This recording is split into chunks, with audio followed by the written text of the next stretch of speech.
지난주 시장의 이슈 바로 FOMC 회의였습니다. 덕분에 불안감이 좀 해소가 되면서 시장 반등다운 반등을 해주나 했는데 조금 아쉬운 모습을 보였어요. 조금 좋은 소식을 기대해 볼 수 있을까요? 저는 FOMC 회의를 무사히 넘겼고 또 파월 의장이 약간 좀 머리를 쓴 것 같아요.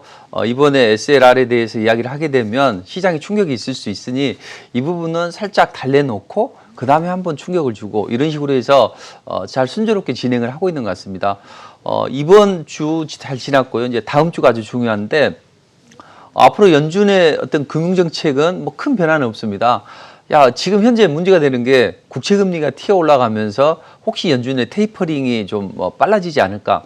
시장에 이게 두려워하는 거잖아요. 그래서 뭐 국채를 사달라, SLR을 연장해달라, 아니면 뭐 YCC나 오퍼레이션 트위스트를 해달라 이런 이야기를 하지만 연준은 이걸 해줄 수 없다고 말씀드렸죠. 왜냐하면 대중국 압박 전략의 일환으로서 현재 금리를 용인하는 거거든요. 그러니까 연준은 장기 국채를 사주거나 아니면 여러 가지 정책에 의해서 이 금리 튀는 것을 통제를 할 수 있다고. 근데 통제를 안 하는 것은 자연스러운 흐름이거니와 또 대중국 압박 전략을 통해서 국채 금리가 어느 정도 높아야만 또 중국에 있는 자금들이 이쪽으로 옮겨올 수 있는 그런 측면이 있기 때문에 그럼으로써 중국 외환 시장을 효과적으로 흔들 수가 있거든요. 이제 보이지 않는 부분도 있기 때문에 연준은 그런 부분은 안 할 것이다. 대신 시장이 처음에는 받아들이기 어렵지만 나중에는 뭐 기업 실적도 좋아지고 또 성장률도 나온다면 요즘 이 정도의 뭐 금리 수준이야 충분히 용인할 수 있다. 이제 이런 쪽으로 잡혀갈 거라고요. 근데 만약에 연준이 어떤 특별한 시그널은 줄 수는 없어요. 근데 연준에서 꼭꼭 한마디씩 합니다. 뭐 파월 의장이 연설을 하거나 아니면 FOMC 회의를 하게 되면 이때 꼭 한마디씩 힌트를 줘요. 우리가 3년간은 금리 인상 안 할게. 이번에 점도표 봤더니 3년간은 금리 뭐 인상 안 할 것 같다. 이런 분위기가 형성이 되고 있죠. 또한 파월 의장이 그런 이야기를 했어요.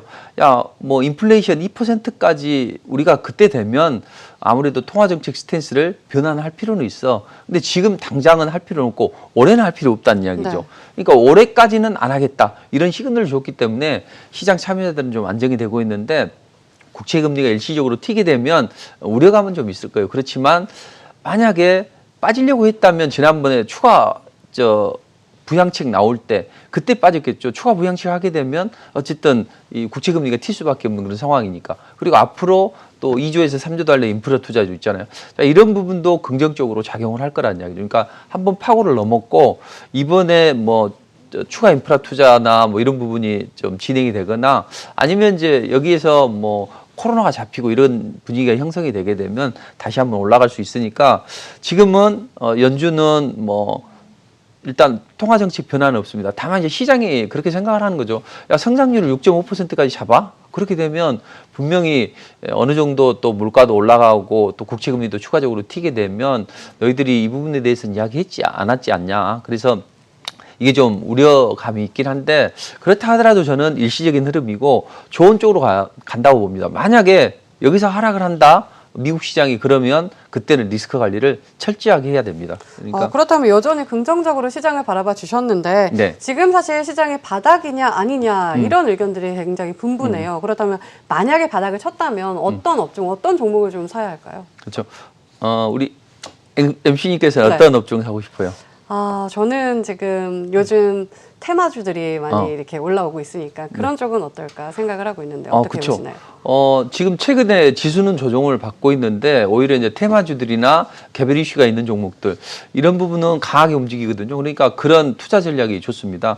근데 최근에 보면 이제 좀 대형주를 하시는 분들, 특히 주식 처음 하시는 분들은 대형주 삼성전자 빠질 때 사야 되나 또 2차전지 빠지니까 그런 종목들 사고 싶은 생각도 들고 코로나 잡히고 나서 여행 수요가 많이 늘어난다고 하는데 그런 종목이나 이런 보복적 소비를 해야 될까 이런 여러 가지 생각들이 많다고요. 근데 제가 보기에는 다 좋습니다. 다 좋은데 중요한 것은 지금은 자동차 업종을 좀 보는 게 저는 좋을 걸로 보여집니다. 실적이나 이런 부분을 감안하면 최근에 실적이 뚜렷한 개선세가 보이고 있거든요. 그리고 달러가 최근에 좀 강해졌다가 살짝 눌러줬는데 2분기 때는 제가 달러가 강해질 수가 있다는 거죠. 달러가 강해지게 되면 수출기업의 채산성은 좋아지게 됩니다. 그리고 실적도 좋아지고 수출기업 채산성도 좋아지고 또 수출 실적도 양호하게 전개되거든요. 그러니까 다른 업종은 순차적으로 보시고 지금은 자동차 업종을 좀 보시라. 성장주와 경기 민감주의 중간 영역에 있는 걸 보시자. 이렇게 좀 말씀을 드리겠습니다.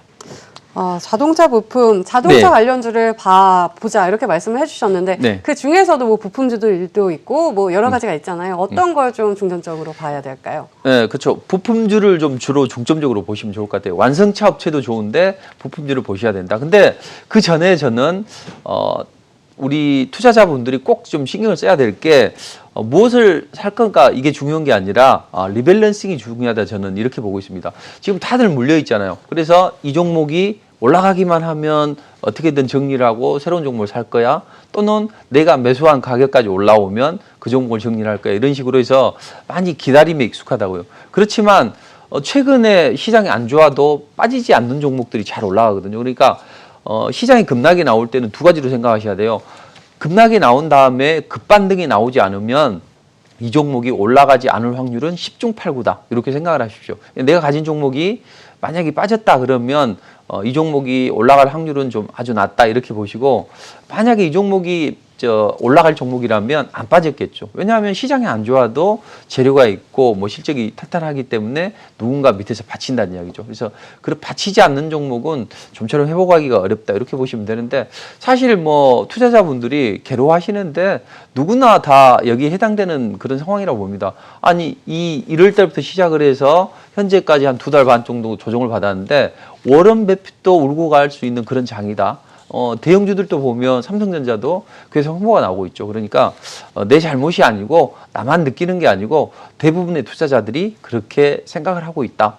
저도 역시나 마찬가지입니다. 저도 뭐 녹십자를 뭐 200% 넘어서 300%까지 끌고 가려다가 지금 한 200%좀 있고 제가 이제 매수를 하게 되면 좀 잘 올라가더라고요. 그래서 신풍제약도 뭐 급등이 나오고 또 이 녹십자 이런 거 했는데 그런 마음에 취해서 저도 매수를 해서 전 고객들이 한 100% 이상 수익 나고 이런 종목이 좀 내려와 버려서 제자리 또 오는 경우도 있고 한 뭐 60, 70% 급등이 나왔는데 일부 팔았는데 또 빠지는 경우도 있고 누구나 다 그런 고생은 할 거란 이야기죠. 그러니까 나만 그런 게 아니니까 걱정하지 마시고 대신 이제 지금부터 잘하면 되거든요.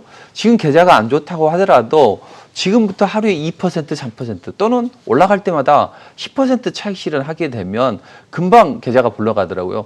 저도 이제 요즘에 한국경제에서 이 수익률 게임을 좀 진행하던데 그 일반 투자자들을 상대로. 근데 이제 저희 고객도 그러더라고요.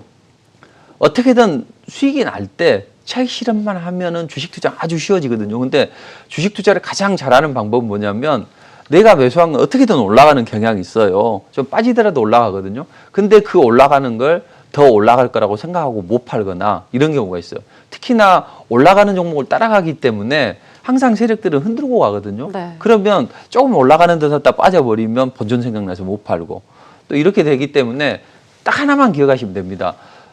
앞으로 미래 벌어질 그런 이슈와 재료를 머금은 종목을 상승 초기에 사요. 그래서 올라가면 무조건 차익 실현한다. 저도 저희 고객들한테 좀 죄송했어요. 왜냐하면 수익을 좀 반감을 시켰기 때문에 요즘에 한 2월 달부터 시작을 해서 최근에는 어떻게든 올라가면 뭐 20%가 됐던 상한가 됐던 뭐 7%가 됐던 차익 실현을 해드렸더니 바로 하시는군요. 네, 그렇죠. 너무 좋아하시더라고요. 그러니까 저는 좋은 타이밍 발굴하는 거 아주 잘할 수 있거든요. 근데 이걸 너무 욕심이 과해서 또 막 100%, 200% 하려고 하는데 그러지 마시고 딱 급등이 나온다 그러면 이틀 내지 5일 정도만 보시면 돼요. 그래서 그때 강하게 안 올라가면 어떻게든 차익 실현만 하면 주식은 오히려 쉬워질 수가 있습니다.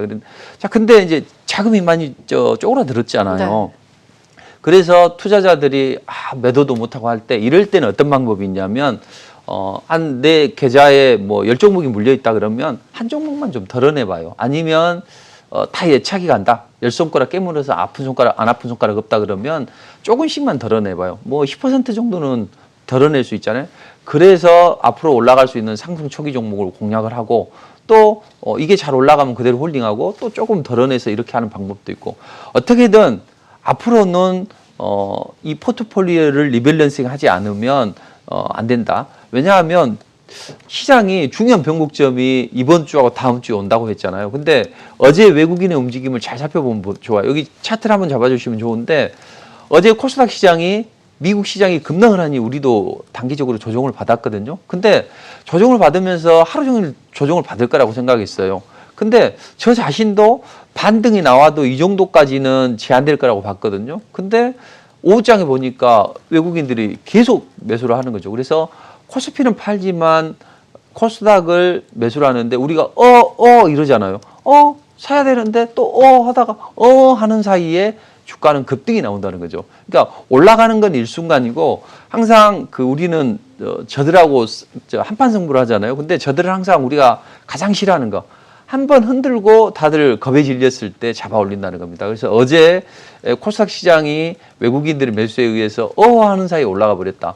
앞으로도 이런 움직임이 나올 수 있으니까 앞으로 우리가 1, 2주 사이에 정신을 좀 바짝 차리면서 해야 된다. 그렇다면 누구나 다 고민했고 누구나 다 힘든 시기인데 앞으로는 이런 시기에 또 좋은 기회가 왔는데 이걸 놓쳐버리면 절대적으로 안 되니까 지금부터는 늦었다고 생각하지 마시고 지금부터 차곡차곡 2%, 3% 챙겨 나가다 보면 복리의 마법이 되고 주식은 한 방이 있어요. 탁 매수해서 뭐 급등이 나오면 상한가 한 방이면 30%거든요.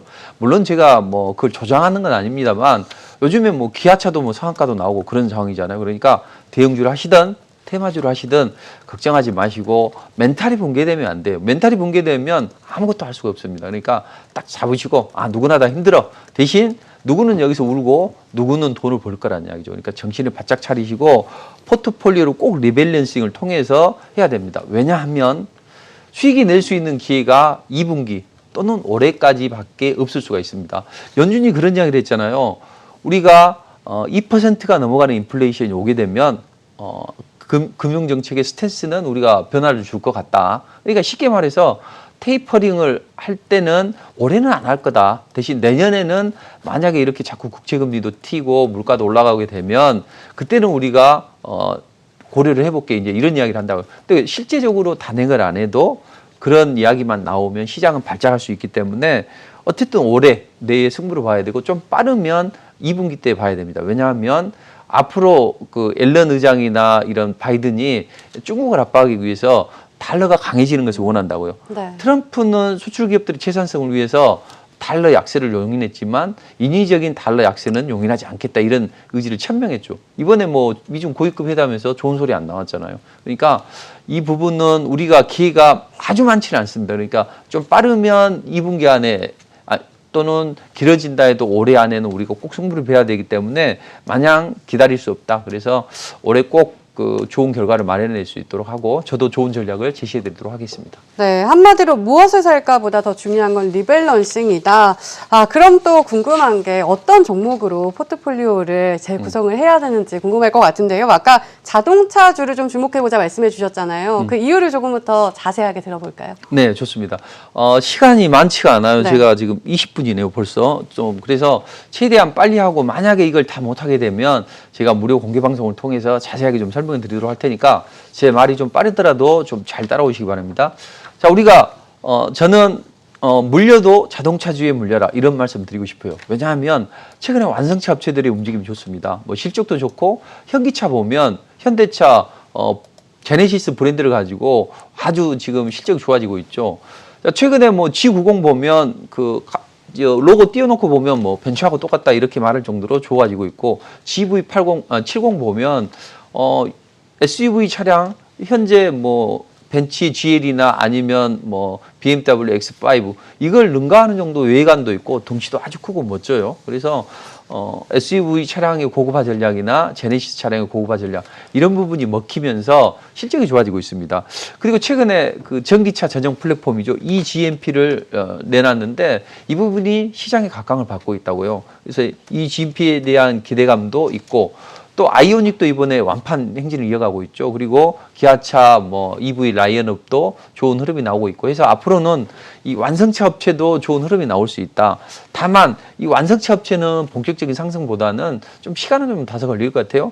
지금 제네시스 비중이 뭐 매출 비중이 상당히 좀 4.6%로 좀 늘어나고 있고 판매 비중이 매출 비중 전체에서 한 12%를 차지하고 있기 때문에 좋은 흐름이고 이 흐름은 계속 이어질 것이다. 대신 이런 흐름이 낙수 효과로 이 자동차 부품주로 이제 내려올 텐데, 자동차 부품주는 일단 완성차 업체들이 고급화 전략 또는 친환경차 쪽을 많이 만들어내고 있잖아요. 그래서 이쪽 부분에서 친환경차 부품주들이 이 판매 단가가 훨씬 내연기관보다 높다고요. 뭐 심지어는 뭐 20배 이상 뭐 높은 것도 있는데, 이런 부분 때문에 실적이 좋아질 수 있다. 그렇다면 이런 부분을 우리가 집중적으로 분석을 해보고, 최근에 기아하고 애플이 협업 관계, 이것 때문에 관련주들이 많이 올라갔죠. 또 그런데 삼성하고 또 뭐 테슬라도 또 협업을 한다, 뭐 이런 이야기도 했었잖아요. 그러니까 그런 대기업들에 대한 기대감도 반영이 될 것이고, 그렇다면 뭐 배터리나 모터나 뭐 내장 부품을 만드는 업체들이 고급화 전략에 따라서 수익성이 개선이 되고, 그렇다면 이런 부분이 주가에 좋은 긍정적으로 영향을 미칠 수 있겠다, 이렇게 생각하시면 됩니다. 특히 전기차의 글로벌 침투 비율이 지금은 한 뭐 4%대 이렇게 진행이 되고 있는데, 이게 뭐 당장 몇 년만 지나도 2025년에는 뭐 거의 한 10%까지는 시장을 좀 침투할 수 있기 때문에 이런 부분은 가속화될 수 있다, 이렇게 보시면 되겠습니다. 자, 그럼 시간이 없으니까 제가 바로 진행을 하도록 할게요. 자, 애플카.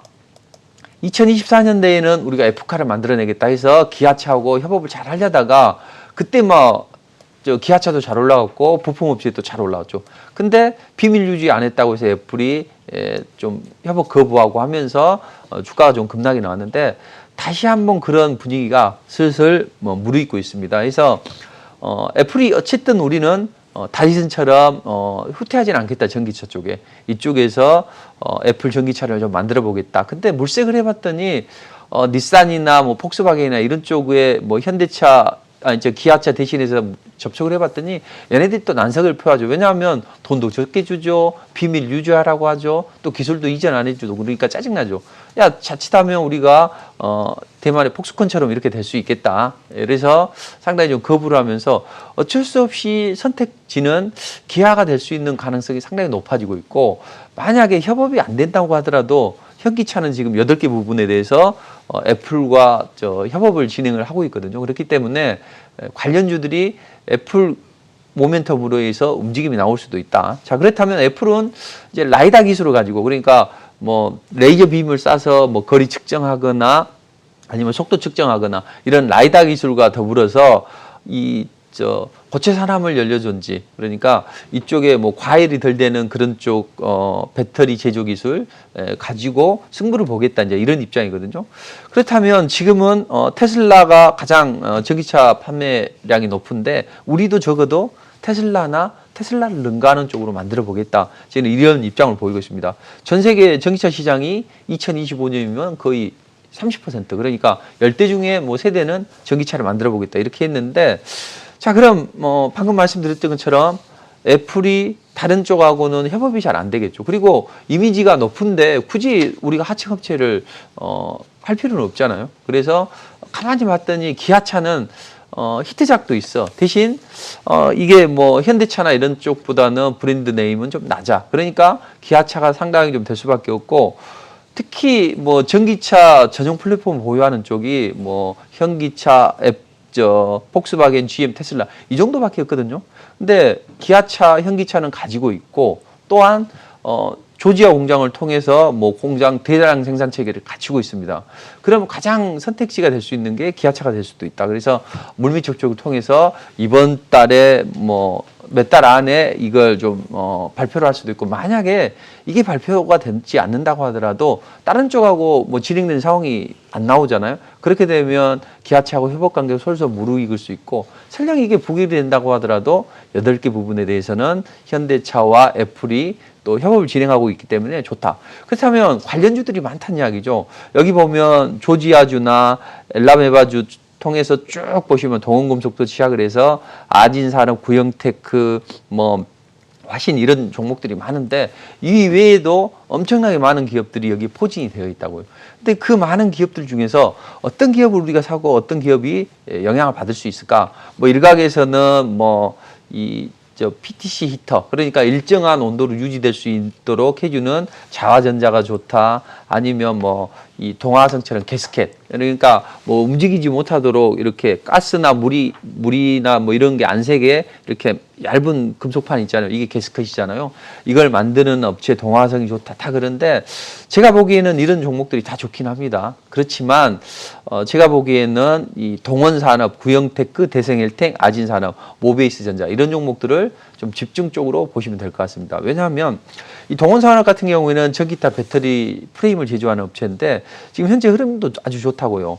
특히 구형테크 같은 경우에는 프로그레시브 금융이나 아니 트랜스퍼 자동화 공정을 통해서 자동화 시스템을 구축해 나가고 있는데 이게 최근에 한번 상승을 했다가 눌림목을 주고 있는데 다음 주에 움직임이 좋아질 수 있어요. 그러니까 이런 종목들 구형테크는 제가 지금 시간이 없어서 차트를 보여드릴 수 없지만 이런 부분 그리고 동원은 배터리 부분인데 상당히 뭐 바닥권에서 움직임이 좋고 대성헬텍 같은 게 이제 재미가 있다고요. 차량 인포테인먼트인데 이 사모펀드 쪽에서 30% 지분율을 가지고 있어요. 근데 지난번에 한 8% 정도는 매각을 했거든요. 근데 지금 30%가 남아 있는데 이걸 매각을 한다. 이런 M&A 재료도 있다고요. 근데 상승 초기라고요. 그러니까 이런 종목들은 움직임이 좋아질 수 있고 아진산업 같은 경우에는 차치하고 엔진 구동하는 무빙 파트 부분에 부품을 공급하고 있거든요. 근데 이것도 상승 초기에 아주 흐름이 좋습니다. 그래서 상승 초기 종목도 있고 또 약간의 고점이 있지만 다음 주에 또 움직일 수 있는 여건이 형성되는 종목도 있고 또 모베이스나 뭐 모베이스 전자 이런 것들처럼 정치 테마하고 엮여 있는 부품주도 있다고요. 정치 테마하고 엮여 있는 자동차 부품주도 이런 건 양수 겹장으로 아주 좋겠죠. 그래서 뭐 모베이스는 스마트키나 카록, 운전대 뭐 이런 걸 만드는 내장재 부품 업체인데 이런 쪽을 좀 잘 보시고 이 부분에 대해서는 제가 시간이 없으니까 또 무료 공개 방송을 통해서 자세히 말씀드리도록 하겠습니다. 그리고 지금 아이오닉 자 보면은 어때요? 우리 MC님과에서 보시면 네. 갖고 싶은 정도로 좀 예쁘게 생겼지 않습니까? 네, 굉장히 예쁘게 디자인이 나왔어요. 그렇죠. 디자인도 예쁘고 실내 공간도 호평을 하면서 국내에서 신기록을 세웠습니다. 예약 판매 첫 번째 23,000대 기록했고 유럽에서도 3,000대 완판이 됐어요. 자 그렇다면 이 부품주들을 잘 봐야 되는데 이 부품 단가가 내연 기간에 비해서 40% 최대는 20% 정도 높거든요. 그러면 현재 약간 올라 있는 종목이나 이런 종목도 밸류에이션이 재평가되지 않냐 이런 이야기를 좀 하고 있습니다. 자 그중에서 보면 여러 종목들이 있거든요. 근데 좀 우리가 주의 깊게 살펴봐야 될 종목은 세원이나 성창오토텍 이런 종목들을 우리가 잘 살펴보는 게 좋겠다 이렇게 보시면 될 것 같습니다. 뭐 세원 같은 경우에는 뭐 콘덴서나 또 에바포레이더 이런 부품을 납품한 업체고 성창오토텍은 바닥권에 있거든요. 근데 국내 최초로 전동 컴프레셔용 그 인버터를 만드는 업체예요. 그래서 세원이나 성창오토텍 이런 종목들은 좋은 흐름이 나오고 또 한온 시스템은 PTC 히터 또 열관리 시스템에서 뭐 핵심 부품을 공급하는데 이 PT 히터는 일정 온도 넘어가게 되면 지가 자동적으로 조절을 해서 항상 일정한 온도가 유지되게끔 해주는 거거든요. 이 한온 시스템 같은 경우에는 국지간 종목을 하시는 분들은 좋고 현대공업도 보면 여러 가지 뭐 헤드레스트나 이런 여러 가지 자동차 부품을 만드는 업체인데 이런 종목들도 우리가 눈여겨볼 필요가 있습니다. 자 그리고 폭스바겐 같은 경우에는 최근에 지금 파워데이 때 배터리 내재화를 선언했죠. 그래서 2023년부터는 파우치형 대신에 각형 배터리를 우리가 하고 30년도까지는 80%를 그걸로 채우겠다 이런 이야기를 했거든요. 그러면서 파우치형을 생산하는 SK나 LG나 이번에 타격을 받으면서 주가 좀 하락을 했죠. 또 뭐 각형 배터리를 만들고 있는 CATL이나 삼성이나 뭐 노스볼트는 이게 호재이지 않을까 이런 이야기를 하고 있는데 제가 보기에는 이런 움직임은 계속 나올 수밖에 없다. 왜냐하면 완성차 업체들이 거의 한 40% 원가의 40%를 배터리 업체에 주는데 이걸 최대한 줄여야지만 자기들 이문이 남죠. 그러니까 수직 계열화 내지하는 계속될 수밖에 없고 그렇다면 뭐 SK 이노베이션이나 삼성 SDI나 이런 기업들은 우리가 배터리만 팔아서 되겠냐? 자동차 업체들도 우리 먹거리 뺏었는데 우리가 뭐 전기차를 만들어 보자 이런 이야기가 나올 거라는 이야기죠. 그러면서 서로 치고받고 하는 움직임이 나올 텐데 원임덕에 나발 분다고 그럴수록 몸값이 높아지는 기업들이 바로 이런 부품 업체들이죠. 그래서 부품 업체들인데 폭스바겐이 이런 이야기를 했을 때 과연 우리 배터리 업체들이 약간 조정을 받고 있는데 여기서 끝나냐? 그건 아닌 걸로 보여집니다. 거의 우리가 34% 점유율을 보유하고 있잖아요. 근데 우리가 이 점유율이 문제가 아니라 저런 폭스바겐이나 이런 업체들이 좀 수직 계열화를 해도 우리가 살아남을 수 있는 경쟁력을 가지고 있으면 되거든요. 그게 바로 저는 전고체 배터리라고 보여집니다. 그래서 2030년도까지는 전고체 배터리다. 양극과 음극 사이에 전해질이 있는데 이게 자꾸 문제가 되잖아요. 폭발이 일어나고 이것을 고체로 하게 되면 대용량도 만들 수 있고 또 폭발 위험성도 없게 돼서 이게 꿈의 배터리라고 하는데 이 꿈의 전고체 배터리를 만드는데 근데 이 최근에 보면 이 전고체를 만드는 흐름을 우리가 잘 봐야 됩니다. 먼저 배터리 업체가 이제 어떤 여러 가지 타입이 있는데 여기에 대해서 궁금할 것 같아서 간단하게 좀 말씀드리면 LG 화학이나 SK 이노베이션은 파우치형을 만들고요. 이게 현대차나 이런 쪽에 납품을 합니다. 근데 각형을 보면 삼성 SDI가 만드는데 주로 납품처가 BMW나 아우디나 포르쉐나 페라리 이렇게 고급 차종으로 하거든요. 그러니까 고급 차종은 가격을 하고 파우치형은 좀 중저가 라인업을 하고 원통형은 테슬라에 납품이 된다. 이렇게 보시면 됩니다. 그렇다면 각형은 충격이 강하고 대량 생산도 유리하고 대신에 가격이 비싸요. 그래서 고급차에 들어가고 또 파우치형은 좀 편리하고 디자인도 예쁘게 빠질 수 있는데 좀 물리적인 충격에 약해요. 그래서 약간 현대차나 이런 쪽이 좀 많이 들어가게 되는데 자, 폭스바겐이 각형 배터리 생산을 늘리고 하게 되면 우리 배터리 업체들은 살아남을 수 있는 방법이 뭐가 있느냐? 저는 바로 전고체 배터리라고 말씀드렸죠.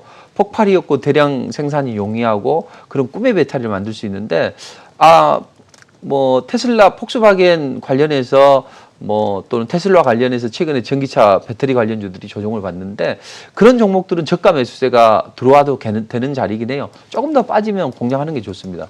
대신 저는 그런 종목보다는 한농화성이나 이런 종목을 보시는 게 좋겠다.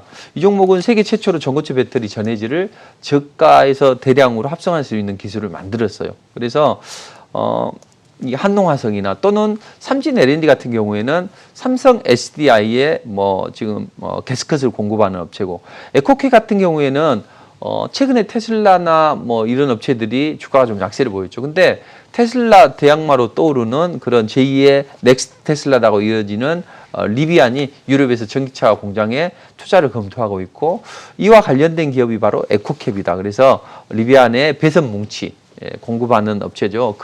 우리 차 요즘에 전자기식으로 많이 됐는데 이렇게 여러 가지 이렇게 뭉치 있잖아요. 배선 뭉치. 이게 바로 이 에코캡이 만드는 건데 이런 종목들의 움직임도 좋다. 이렇게 좀 보시면 될 것 같습니다. 네, 이제 마지막으로 이번 주 투자 전략 리뷰를 부탁드려 볼까요? 네네.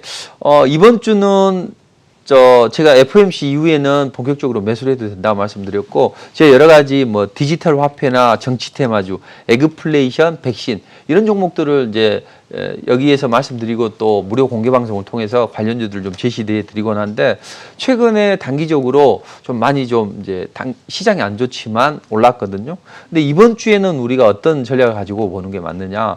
지수가 쉬어가는 구간입니다. 그러니까 주 초에 조정을 좀 받고 주 후반에라도 상승이 나와야 되는 것이고 만약에 다음 주에도 안 나오고 여기서 빠진다면 그때는 우리가 좀 리스크 관리가 필요한 그런 구간이거든요. 그러니까 다음 주는 아주 중요하다.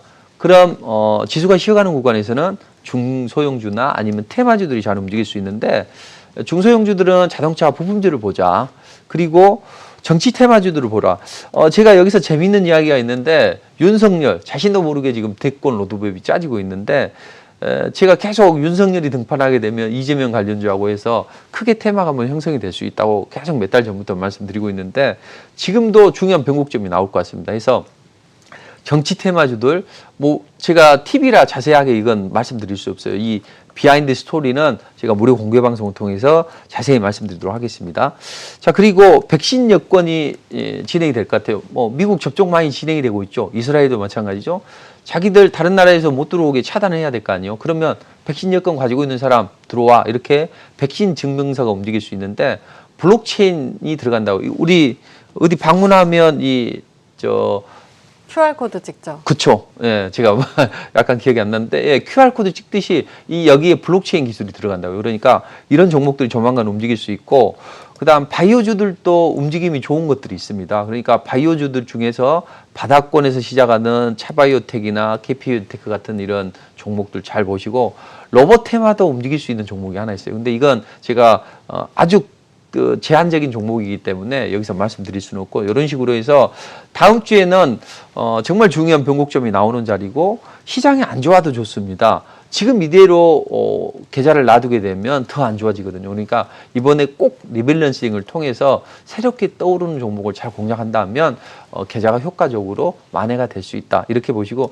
저도 저희 고객 중에서도 그 투자 수익률을 이제 직접 자기가 돈 1,000만 원 넣고 하는 게임을 한국경제에서 하거든요. 근데 지난주 금요일 날 했는데 단기적으로 20%까지 며칠만 해도 굉장하네요. 계좌 전체를 올리더라고요. 그러니까 투자자분들이 시장이 좋아지니까 자신감을 갖고 한번 해보시면 좋을 것 같습니다.